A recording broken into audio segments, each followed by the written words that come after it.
vamos a ver las conclusiones de este sermón del Olivete. Se quedó pendiente, mis hermanos, seguramente esa parte donde el Señor habla acerca de la gran tribulación ya de lleno y la venida del Hijo del Hombre. Tal vez sea para otra ocasión. Sin embargo, hermanos, creo que la mayor parte de lo que queríamos tocar, bueno, se vio. El Señor Jesús da sus propias conclusiones acerca de este sermón. Y vamos a tomar algunas de ellas, algunas de las conclusiones que el Señor da de su propia enseñanza. No tenemos que buscar nosotros algunas conclusiones, el Señor mismo da algunas. Una de las cosas que se repite a lo largo de este sermón llamado del Olivete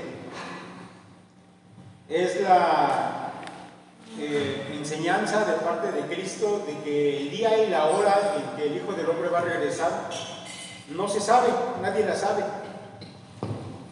Y Él se encarga de repetirlo por lo menos unas 5 veces a lo largo de este sermón, lo cual quiere decir que es un énfasis que el Señor está poniendo en esta enseñanza. Por eso, mis hermanos, es que ha sido en vano todo cálculo que los hombres han hecho para intentar decir cuándo es que Jesucristo va a regresar por segunda vez, cuándo va a comenzar estos 7 años últimos de la historia humana. También ha fracasado el cálculo humano en eso y lo seguirá haciendo. Por eso nosotros creemos que es insensato intentar dar una fecha, ni siquiera una aproximación y decir en esta década o en estos próximos 2 o 3 años. No podemos hacer eso. Menos aún hablando del rapto de la iglesia, que puede ser en cualquier momento. Pudiera ser, como lo hemos dicho, hoy mismo o mañana o en un año. No lo sabemos. El Señor se ha encargado de decir eso. Quiero que vayan ahí en sus Biblias y lo vean. Capítulo 24 de Mateo. Y vamos, mis hermanos, a los versículos 36 al 39. Yo los voy a leer, solamente quiero que vayan notando lo que vamos comentando. Dice el Señor: pero el día y la hora nadie sabe, ni aun los ángeles de los cielos, sino solo mi Padre. Mas como en los días de Noé, así será la venida del Hijo del Hombre. Porque como en los días antes del diluvio estaban comiendo y bebiendo, casándose y dándose en casamiento hasta el día en que Noé entró en el arca, y no entendieron hasta que vino el diluvio y se los llevó a todos, así será también la venida del Hijo del Hombre. Nadie lo esperaba, nadie sabía cuándo iba a ser el asunto del diluvio.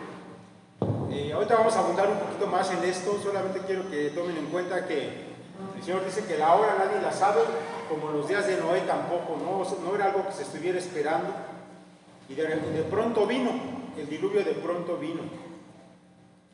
Quiero que vean, por favor, los versos 42 al 44, allí mismo. Dice: velad pues, porque no sabéis a qué hora ha de venir vuestro Señor. Otra vez lo mismo. Es una palabra reiterativa del Señor. Pero sabed esto, que si el padre de familia supiese a qué hora el ladrón habría de venir, velaría y no dejaría minar su casa. Por tanto, también vosotros estad preparados, porque el Hijo del Hombre vendrá a la hora que no pensáis. De hecho, me extraña mucho que los supuestos escritores que se aventuran a dar fechas no hayan estudiado bien el texto, ¿no? Jesús lo está aclarando. Ni siquiera los ángeles, ni siquiera el mismo Hijo de Dios en su mente humana tenía esa información. ¿Cuándo iba a llegar el tiempo de su regreso por segunda vez? Nadie lo sabe. Así que no podemos, mis hermanos, ser insensatos con eso. Quiero que vean ahora el capítulo 25, que es parte de este sermón, el capítulo 25. Y quiero que vayan al versículo 13. Y ahí el Señor dice otra vez: velad pues, porque no sabéis el día ni la hora en que el Hijo del Hombre ha de venir. Entonces lo repite el Señor constantemente. Este es un asunto que es cierto. Pero mis hermanos, aquí viene la parte práctica del sermón. No sabemos cuándo va a regresar el Señor. Entre tanto, ¿qué hacemos? ¿Cuál debe ser nuestra actitud? Sabemos que Él va a venir, eso es cierto, pero no sabemos cuándo. ¿Qué debemos pues nosotros hacer?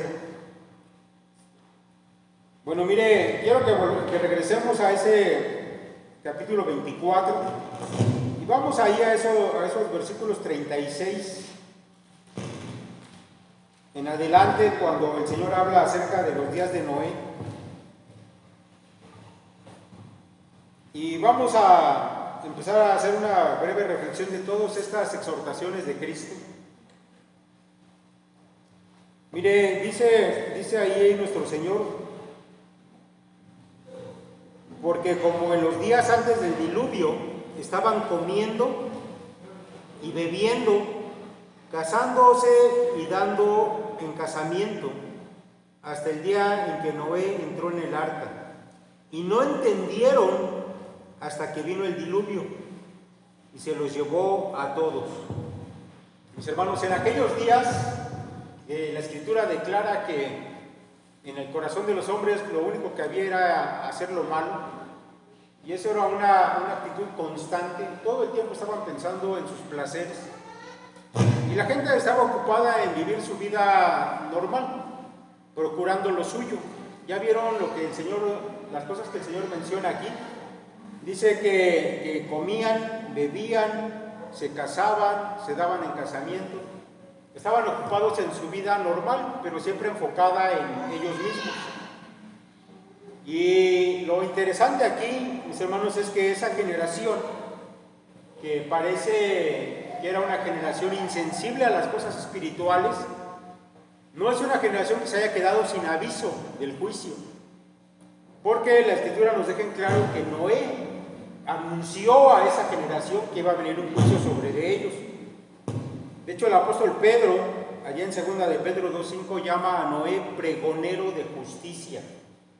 Quiere decir que Noé se encargó durante cerca de 120 años que duró la construcción del arca, de hablar con aquella generación de que iba a venir un juicio sobre ellos, que Dios iba a destruir la tierra.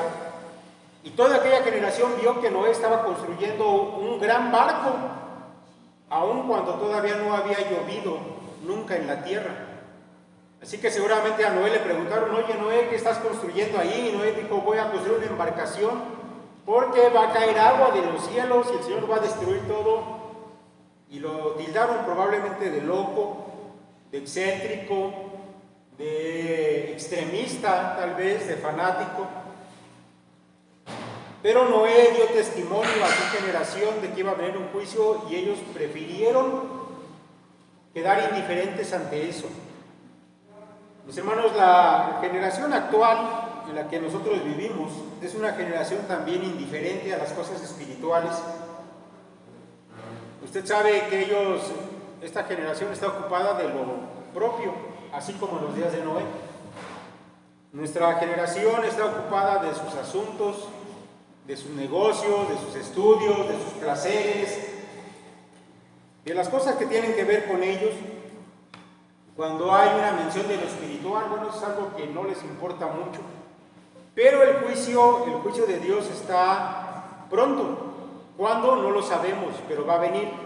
Es un asunto inminente. Quiere decir que va a suceder con seguridad.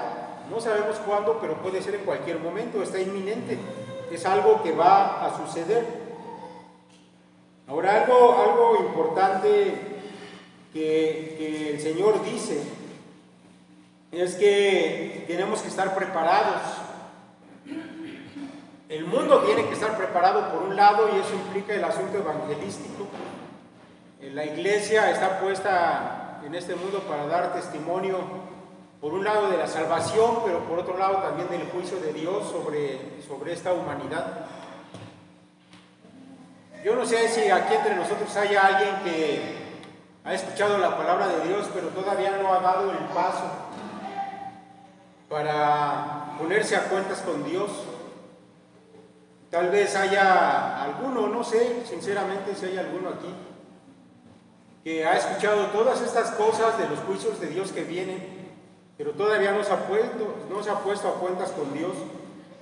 Bueno, este es un mensaje, el mensaje de la escatología de los juicios de Dios, es un mensaje para que quien lo escucha y todavía no esté a cuentas con Dios, lo considere. Dice el Señor, y no entendieron hasta que vino el diluvio y se los llevó a todos. Así será también la venida del Hijo del Hombre. Entonces, una parte de la preparación de la gente que aún no está a cuentas con Dios es que lo haga, porque va a llegar el tiempo. Ahora, hay otra parte de la preparación que es para los que ya han creído. Y ahorita vamos a pasar un poquito más adelante acerca de eso. Dice el Señor, si siguen leyendo ahí en los versículos 40 en adelante: entonces estarán dos en el campo, el uno será tomado y el otro será dejado. Dos mujeres estarán moliendo en un molino, la una será tomada y la otra será dejada. Velad, pues, porque no sabéis a qué hora ha de venir vuestro Señor. Estarán dos en el campo, el uno será tomado y el otro será dejado. Miren, estas frases del Señor no siempre son bien entendidas. Algunos piensan, cuando leen esta porción, sin tomar en cuenta todo el contexto que nosotros ya vimos, que tal vez aquí el Señor esté hablando acerca del rapto. No es así. Ya hemos dicho que la iglesia ya para este tiempo ya no va a estar en esos juicios. Así que no puede estar hablando aquí el Señor acerca del rapto. Está hablando más bien del momento en que Él regrese a la tierra. Y cuando Él regrese a la tierra va a ser un tiempo de separación. Se van a separar, por un lado, los que creyeron en Él, y por otro lado los que, a pesar de haber escuchado el Evangelio, decidieron no seguirlo.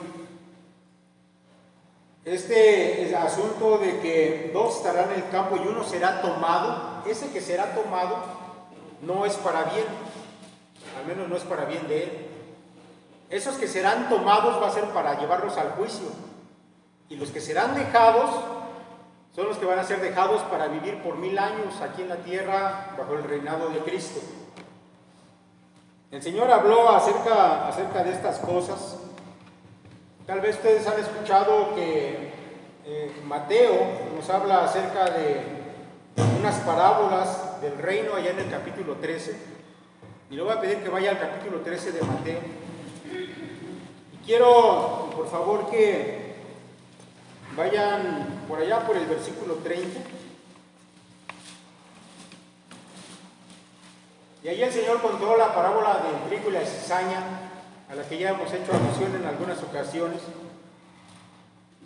Y cuando la cizaña comenzó a crecer junto con el trigo y se dieron cuenta los labradores que había cizaña, dijeron al dueño de aquella siembra: vamos a arrancar la cizaña. Y el dueño dijo: no, déjenla. Escuchen lo que dice aquí: dejad crecer juntamente lo uno y lo otro hasta la siega.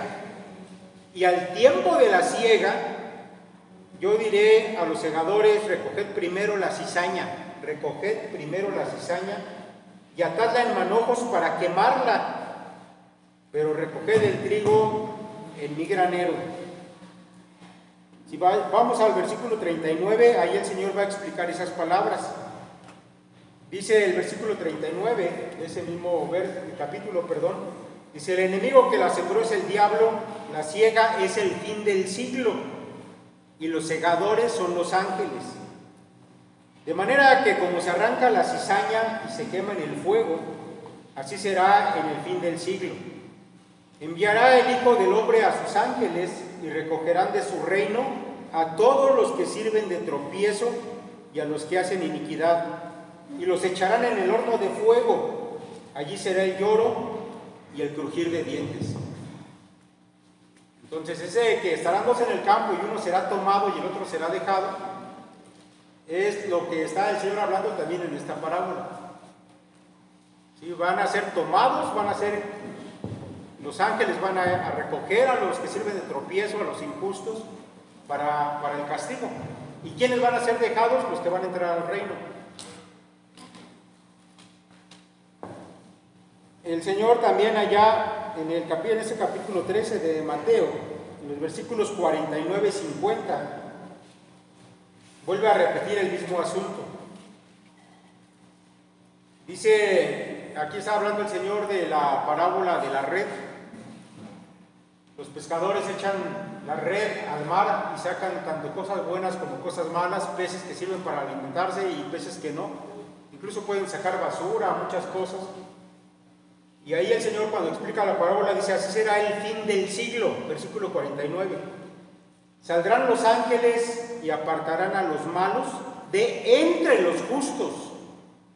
Esa frase de entre los justos quiere decir que cuando el Señor venga van a estar revueltos justos con injustos, pero los ángeles van a ir y tomar a los que son injustos de en medio y los van, dice verso 50, y los echarán en el horno de fuego. Allí será el lloro y el crujir de dientes. Entonces, mis hermanos, estas palabras del Señor acerca de dos que están en el campo, o de dos mujeres que están ahí en el molino, habla acerca del tiempo del juicio. Cuando el Hijo del Hombre regrese va a ser un tiempo de separación y de juicio para los que estén vivos aún.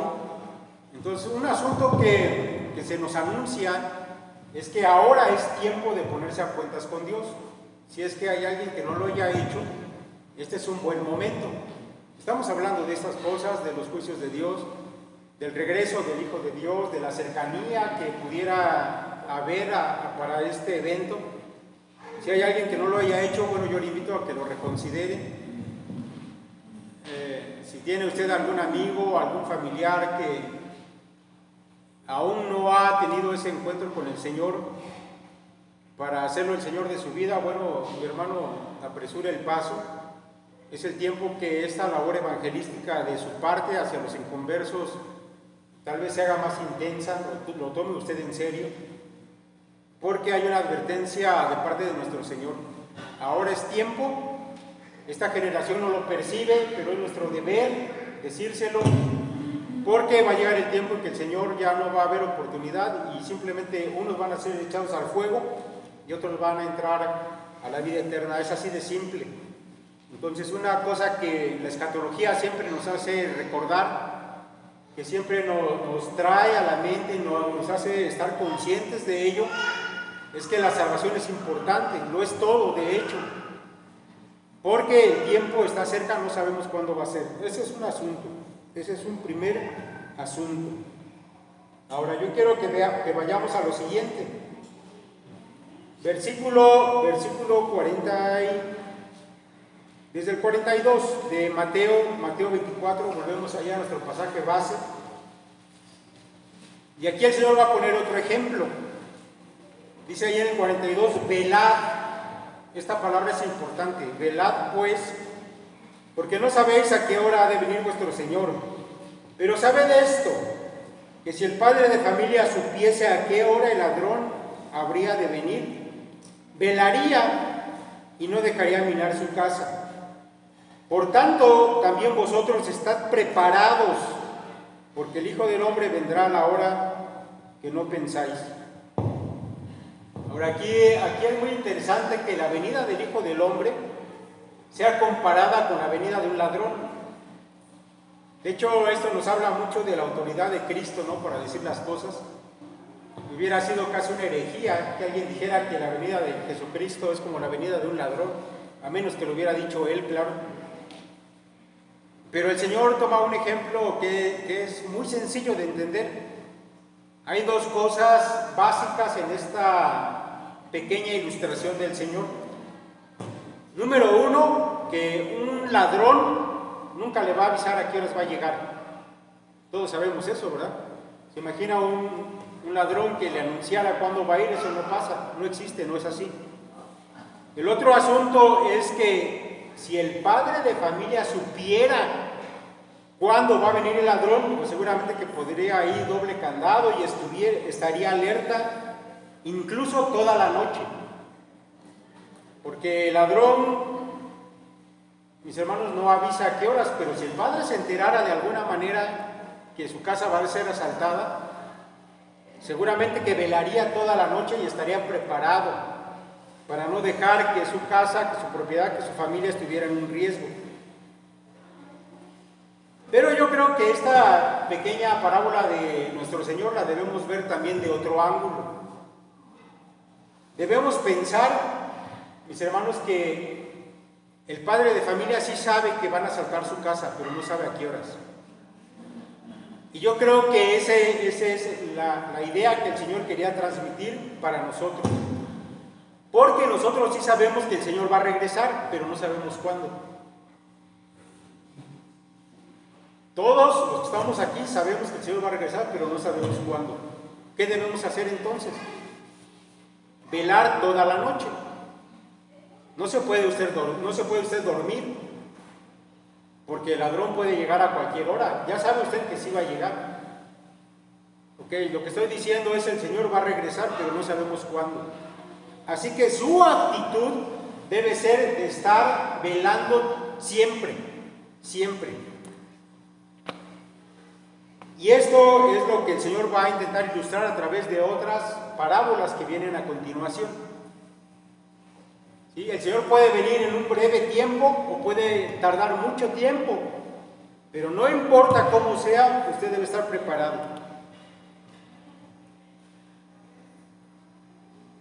Dice el Señor Jesucristo, versículo 45. ¿Quién es, pues, el siervo fiel y prudente, al cual puso su Señor sobre su casa para que les dé el alimento a tiempo?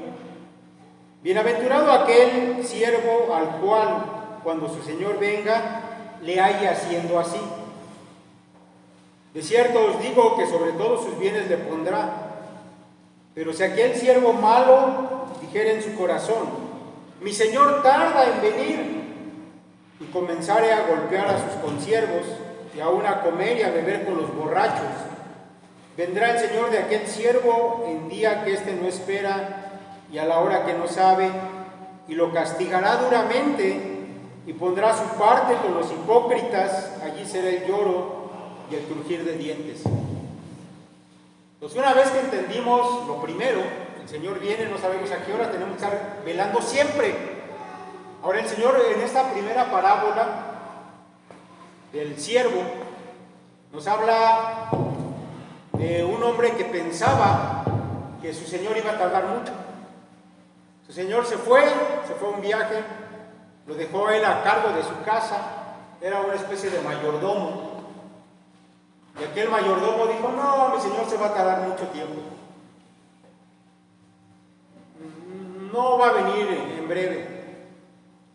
Y entonces dice aquí que comenzó a emborracharse, comenzó a vivir de una manera descuidada totalmente, incluso sus obligaciones las hizo totalmente mal, golpeó a los criados de la casa, dice aquí la Escritura, porque este siervo malo pensaba que su Señor no iba a regresar pronto.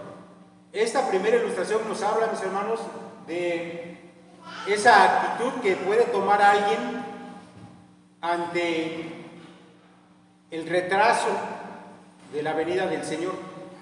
Y hablo de retraso más bien como una especie de que todos los cristianos a lo largo del tiempo, hay quienes han pensado que el Señor va a regresar pronto y han hecho cosas erróneas. Hay quienes que piensan que el Señor va a tardar mucho y hacen también cosas erróneas. Y el Señor va a poner dos ejemplos de eso. Este ejemplo es de los que piensan que va a tardar mucho. El Señor no dijo cuándo iba a llegar, pero cada cristiano a veces tiene esa sensación en su corazón: no, el Señor va a tardar mucho. O hay quienes dicen: no, el Señor ya está aquí, y comienzan a hacer cosas que no deberían hacer. Y el Señor va a ilustrar esos dos asuntos. Ahora yo quiero que usted piense para sí mismo, usted de qué tipo de cristiano es, de qué tipo de creyente es. ¿Es de los que piensan que el Señor va a tardar mucho todavía? Yo creo, mis hermanos, que una gran mayoría los que saben estas cosas de los juicios de Dios y saben que el Señor va a regresar, toman más bien esta actitud.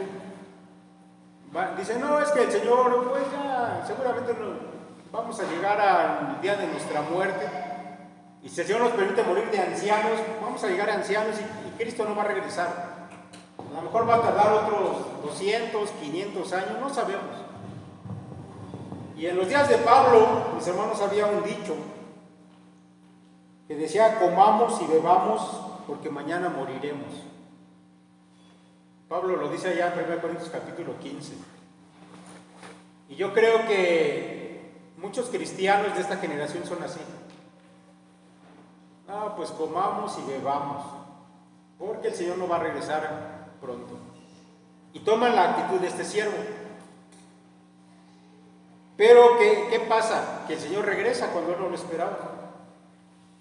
Y entonces lo haya haciendo o viviendo de una manera totalmente inapropiada. Y yo creo, mis hermanos, que aquí Jesucristo está hablando no de un creyente, está hablando de alguien que tiene la apariencia de creyente, que estaba enterado de las cosas, pero demuestra no serlo. Porque ¿cuál es el resultado? De que el Señor venga y lo haya haciendo cosas que no debería estar haciendo. Y en cambio no está ocupado en lo que sí debería estar haciendo. Bueno, es echado, dice aquí el Señor, a un lugar donde va a recibir castigo. Dice, lo castigará duramente y pondrá su parte con los hipócritas, allí será el lloro y el crujir de dientes. Mire, aquí el Señor habla de castigo, habla de lloro y de crujir de dientes, y eso simplemente, mis hermanos, habla de que la gente que vaya al infierno, porque el Señor aquí se hace una referencia al infierno, y Jesucristo fue en la Biblia la persona que más habló del infierno. No fue Pablo, ni Pedro, ni nadie. Cristo lo mencionó una y otra vez. Él sabía lo que estaba diciendo. Cuando habla acerca del lloro, es probablemente una referencia a ese asunto de lamentarse porque se perdió una oportunidad, porque se sabía que el Señor iba a regresar, tuvimos la oportunidad de hacer lo correcto y no lo hicimos, y entonces cuando llegue el tiempo del juicio y esté la persona ahí en el lago de fuego, va a llorar, porque se va a acordar que tuvo la oportunidad y no la aprovechó. El crujir de dientes es una referencia al dolor, al sufrimiento que van a tener en ese lugar. ¿Por qué cuenta el Señor esto? Porque esto es algo que debiera estar en nuestra mente. Así que en este tiempo en que el Señor regresa, no sabemos cuándo, tal vez puede pasar todavía años. Bueno, usted debe permanecer velando. No se desfase a cosas que no debe ser, porque si lo hace, tal vez resulte que usted no era cristiano y lo que le espera es un castigo terrible. Pero el Señor también habló de un buen siervo que hizo lo que se esperaba de él, que no sabía cuándo iba a regresar su Señor, pero él se ocupó de las cosas que tenía que hacer, atendió la casa que se había puesto a su cuidado, y cuando su Señor llegó lo halló haciendo lo que se esperaba, y entonces lo ascendió. Dice que lo puso sobre mayor responsabilidad. Bueno, usted sabe que en esta vida el Señor nos ha dado muchas cosas, nos ha dado trabajo, nos ha dado talentos, nos ha dado tal vez salud, nos ha permitido conocerlo, tenemos su palabra. ¿Qué haces con todo eso? ¿Lo estás usando correctamente? A ver, piensa por un instante en eso. ¿Cómo usas tu dinero? ¿Cómo usas tu tiempo? ¿Lo estás usando en lo que tu Señor espera que lo hagas?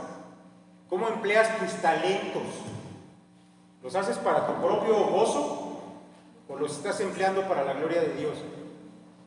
Cuando el Señor venga, nos va a pedir cuentas de todo eso. Eso es lo que está diciendo aquí Jesucristo. Y si todo lo que tú tuviste en este tiempo entre que Él regresa y nos lleva a juicio, aquellos que hayan hecho lo correcto dice que serán puestos sobre cosas mayores. Ya hemos hablado de esto cuando estábamos hablando de las cartas a las iglesias. Ya hay promesas de Cristo de que a los creyentes verdaderos, a los que dieron evidencia de ello, el Señor les va a invitar a gobernar con Él. Vamos a participar del juicio, pero no como parte de los que son juzgados, sino de los que están de este otro lado de la mesa. Al creyente se le va a dar la oportunidad de gobernar durante el reino milenial también. Mayores responsabilidades que ahora que solamente tienes que administrar tu poquito dinero, tu poquito talento, tus pocas cosas que tienes. El Señor te promete cosas mayores, pero solamente si demuestras que eres fiel en lo poco, se te pondrá sobre lo mucho. Entonces esta es una primera enseñanza que el Señor nos da para los que piensan que el Señor ya tardó mucho y que todavía va a tardar demasiado. No te confíes, lo está diciendo Cristo, porque Él puede regresar en cualquier momento que tú no te imaginas. Así que esto nos invita, mis hermanos, a reflexionar en este momento cómo estás viviendo tu vida. ¿Cómo lo estás viviendo? ¿Responsablemente para con tu Señor? ¿O estás dándole, como se dice vulgarmente, vuelo a la hilacha? No, pues el Señor ni viene. Así que a comer y a beber porque mañana moriremos. Yo espero que no sea así. Ahora quiero que vayan al capítulo 25 y vamos a ver otra parábola. Esta parábola es para los que piensan que el Señor va a venir muy pronto. Dice, entonces el reino de los cielos será semejante a 10 vírgenes, que tomando sus lámparas salieron a recibir al esposo. 5 de ellas eran prudentes y 5 insensatas. Las insensatas, tomando sus lámparas, no tomaron consigo aceite, mas las prudentes tomaron aceite en sus vasijas juntamente con sus lámparas. Y tardándose el esposo, cabecearon todas y se durmieron. Y a la medianoche se oyó un clamor: aquí viene el esposo, salid a recibirle. Entonces todas aquellas vírgenes se levantaron y arreglaron sus lámparas. Y las insensatas dijeron a las prudentes: danos de vuestro aceite, porque nuestras lámparas se apagan. Mas las prudentes respondieron diciendo: para que no nos falte a nosotras y a vosotras, id más bien a los que venden y comprad para vosotras mismas. Pero mientras ellas iban a comprar, vino el esposo. Y las que estaban preparadas entraron con él a las bodas y se cerró la puerta. Después vinieron las otras vírgenes diciendo: Señor, Señor, ábrenos. Mas él respondiendo dijo: de cierto os digo que no os conozco. Velad pues, porque no sabéis el día ni la hora en que el Hijo del Hombre ha de venir. Bueno, esta es otra extraordinaria parábola de nuestro Señor.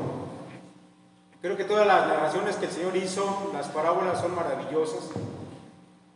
Y esta, mis hermanos, está en el contexto de una boda. Miren, las bodas judías normalmente no las entendemos cuando la Biblia habla de ellas. Por eso es necesario a veces saber un poquito del contexto histórico, o cómo era que se celebraban estas bodas. Podemos decir que una boda judía constaba básicamente de 3 partes. La primera parte, mis hermanos, es cuando se hacía ese compromiso entre los padres, básicamente, de que los hijos se iban a casar, era la entrega de las dotes y todo esto. Ese era un primer asunto. La segunda parte es cuando se llevaba a cabo el desposorio. Es decir, el desposorio no era que estuvieran ya casados de manera formal y definitiva, no era así. Sin embargo, sí había un acuerdo, se hacía una comida, ya digamos que de una manera bien, ya eran novios aquella pareja, y a partir de ahí normalmente se estimaba un año para que el novio construyera una casa a donde iba a llevar a vivir a su esposa, y en ese tiempo ellos ya estaban comprometidos, pero todavía no vivían juntos. Esa es la segunda parte. La tercera parte, mis hermanos, era el banquete de las bodas. Y esta parábola está ubicada en ese contexto del banquete de las bodas. Ya estaban comprometidos, solamente era que después de un año se realizara el banquete, y inmediatamente después del banquete que se hacía en la casa de la novia, Entonces ella era llevada por su marido a su casa que él había preparado, y entonces se consideraba que el matrimonio estaba consumado hasta entonces. Pero, mis hermanos, este banquete de las bodas tenía una forma interesante que para nosotros no es muy entendible. Sucede que a veces el novio venía de lejos o había estado ocupado en los preparativos de la casa o lo que fuera, y mientras en la casa de la novia se estaba preparando el banquete y solamente estaban esperando que el novio llegara, y podía llegar a cualquier hora del día. Cuando el novio llegaba, estaban preparadas un grupo de 10 doncellas como mínimo. Aquí el Señor utiliza 10, podían ser más. Aquí se les llama vírgenes, porque eran amigas de la novia y todas ellas como requisito deberían ser mujeres no casadas. Así que muchas de ellas eran pues realmente adolescentes. Por eso el Señor utiliza esta ilustración, porque en la adolescencia puede haber quien ya sea muy maduro, muy sensato, y puede haber quien sea muy insensato todavía. Muchachitas que a lo mejor ni siquiera estaban tomando en cuenta la importancia del evento en que estaban participando. Entonces el novio venía, las acompañantes de la novia, esas 10 muchachas estaban listas también. Cuando el novio pasaba por ellas para dirigirse a la casa de la novia donde iba a ser el banquete, aquellas jóvenes debían llevar unas antorchas. Aquí se llaman lámparas, pero realmente el vocablo griego hace alusión a unas antorchas. Esas antorchas estaban recubiertas de un papel de color, papeles de colores, lo que hacía que fueran muy vistosas. Pero para que pudieran alumbrar, ese papel de color se untaba con aceite. Entonces cuando se encendía el fuego, el aceite se empezaba a consumir y alumbraba. Pero resulta, mis hermanos, que a medida que el fuego estaba ardiendo, se iba consumiendo el aceite de que estaba impregnado el papel. Entonces, para que el papel siguiera ardiendo, era necesario que se llevara en un frasco, en un depósito, más aceite. Y cuando se veía que el fuego ya empezaba a consumir, entonces se untaba más aceite y el fuego seguía ardiendo. Ese es el asunto, ¿sale? Entonces salían aquellas jóvenes con el novio, iban por las calles, y la gente del pueblo, al escuchar la algarabía, salía también de sus casas y iban todos juntos al banquete. Y se celebraba allí este asunto de la consumación del matrimonio. ¿Sale? Esa es la costumbre. Ahora el Señor aprovecha esto para hablar del regreso del Hijo del Hombre, de la segunda venida de Cristo. Y Él habla acerca de los que están enterados, los que son creyentes y los que no lo son. Aquellas vírgenes prudentes representan a los verdaderos creyentes. Las vírgenes imprudentes representan a aquellos que sabían las cosas pero nunca hicieron un compromiso con Cristo, por eso no estaban atentos. Ahora el asunto aquí es que estas jóvenes insensatas pensaban que el novio iba a regresar pronto. Y entonces, ¿para qué hacían provisión de más aceite? Dijeron, no, pues ¿para qué más provisión de aceite? Va a regresar rápido y con esto nos alcanza. Así que no estaban preparadas, actuaron de una manera insensata, pero el novio tardó más de lo que se esperaba. Sí, el novio de hecho llegó en la noche, y esto realmente pasaba, en la realidad pasaba. A veces al novio se le esperaba hasta medianoche. Y el banquete de bodas se estaba esperando hasta medianoche todavía, ¿sale? Pero estas pensaron que iba a abrir pronto y no precavieron tener más aceite a la mano. Ahora, realmente, mis hermanos, hay dentro de la historia de la iglesia, de la historia de los creyentes, gente que pensó que Cristo iba a regresar demasiado rápido. Y sabemos, mis hermanos, que incluso tal vez lo haya escuchado, que cuando se comienza a decir que Cristo ya va a regresar, que para 1900 y tanto iba a regresar, la gente comienza a hacer locuras a veces. Hay quienes renunciaron a su trabajo, vendieron su casa, remataron sus bienes y dijeron, ya solamente estamos listos esperando a que Cristo venga, ya no tenemos nada que nos impida. Y resulta que Cristo no regresó y se quedaron sin nada. A veces se actúa de manera insensata pensando en cosas así. ¿Sale? El caso, mis hermanos, lo que nos ilustran las dos parábolas es que no sabemos cuándo Cristo va a regresar. Puede ser más tiempo del que pensábamos o puede ser menos tiempo del que pensábamos. En todo caso, tú tienes que estar listo.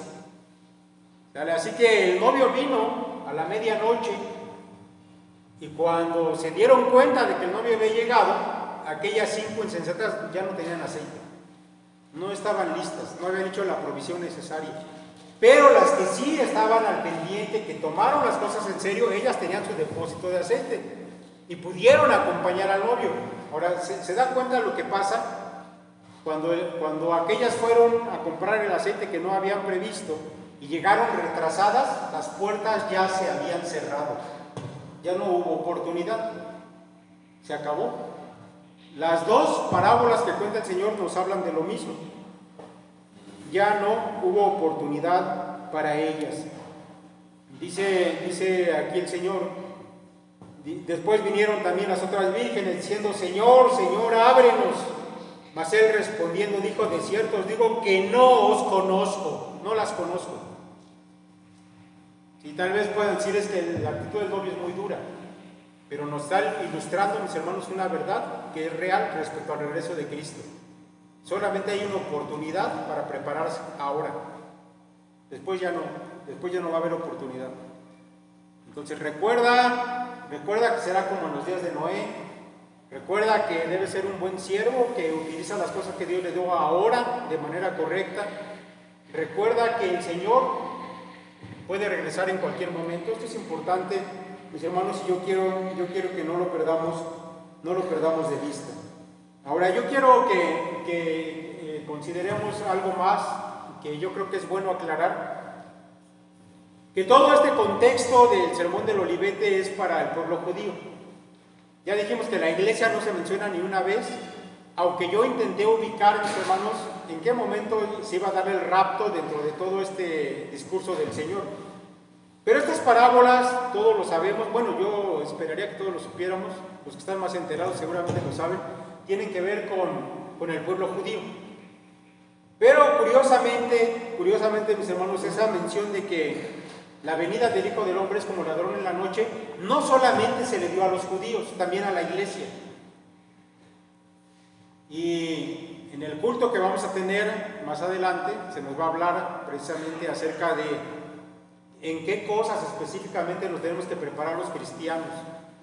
No solamente estar velando, no solamente estar haciendo lo que deberíamos estar haciendo, sino en qué consiste eso. El sermón va a tratar de eso, lo dejaremos para después.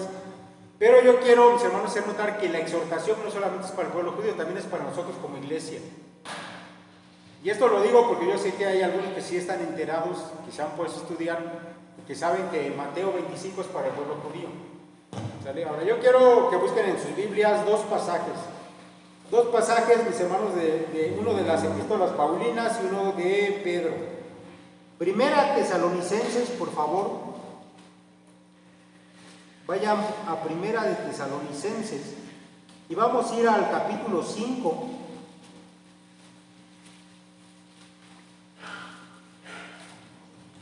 Y les voy a leer de los versos 1 al 8. Escuche usted al apóstol Pablo. Si ya lo tienen todos, Primera de Tesalonicenses 5, del 1 al 8. Pero acerca de los tiempos y de las ocasiones, no tenéis necesidad, hermanos, que yo os escriba. Porque vosotros sabéis perfectamente que el día del Señor vendrá así como ladrón en la noche. Que cuando digan paz y seguridad, entonces vendrá sobre ellos destrucción repentina, como los dolores a la mujer encinta, y no escaparán. Mas vosotros, hermanos, no estáis en tinieblas, para que aquel día os sorprenda como ladrón. Porque todos vosotros sois hijos de la luz e hijos del día. No somos de la noche ni de las tinieblas. Por tanto, no durmamos como los demás, sino velemos y seamos sobrios. Pues los que duermen de noche duermen, y los que se embriagan de noche se embriagan. Pero nosotros que somos del día, seamos sobrios, habiéndonos vestido con la coraza de fe y de amor, y con la esperanza de salvación como yelmo. Y se cuenta que el apóstol Pablo hace referencia a un evento que es para los judíos. Pero ¿por qué nosotros los cristianos, mis hermanos? Porque cuando comiencen los días de la tribulación, un poquito antes va a ser el rapto. Así que también tenemos que estar listos. ¿Cuándo va a pasar el rapto y el regreso de Cristo? No lo sabemos, las dos cosas. Y Pablo retoma esa enseñanza y la aplica para la iglesia. Y dice, ustedes son del día, estén con los ojos abiertos, despiertos, no se duerman. Los que son de la noche, de la oscuridad, de las tinieblas, ellos están dormidos y no les interesa saber esto. Entonces es una exhortación para la iglesia, no solamente fue para el pueblo judío. ¿Sale? Quiero que vayamos a un pasaje de Pedro, solamente lo vamos a leer y vamos a encontrar algo parecido, segunda de Pedro capítulo 3.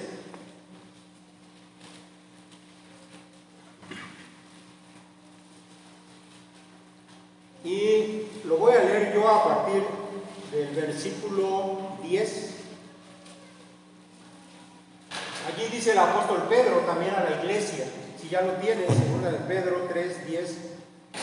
Pero el día del Señor vendrá como ladrón en la noche, en el cual los cielos pasarán con gran estruendo y los elementos ardiendo serán deshechos, y la tierra y las obras que en ella hay serán quemadas. Puesto que todas estas cosas han de ser deshechas, ¿cómo no debéis vosotros andar en santa y piadosa manera de vivir, esperando y apresurándoos para que la venida del día de Dios, en el cual los cielos encendiéndose serán deshechos, y los elementos siendo quemados se fundirán? Pero nosotros esperamos, según sus promesas, cielos nuevos y tierra nueva, en los cuales mora la justicia. Otra vez, el Señor viene como ladrón en la noche. ¿Qué tenemos que hacer? Estar preparados. ¿De qué manera? Ahí lo dice Pedro. Eso lo vamos a conocer a profundidad en el culto que viene más adelante. Mis hermanos, ¿cuál es la conclusión del Señor? ¿Cuáles son las conclusiones del Señor? Básicamente son tres. No sabes cuándo va a venir. Tienes que estar preparado por si el Señor tarda más de lo que esperabas.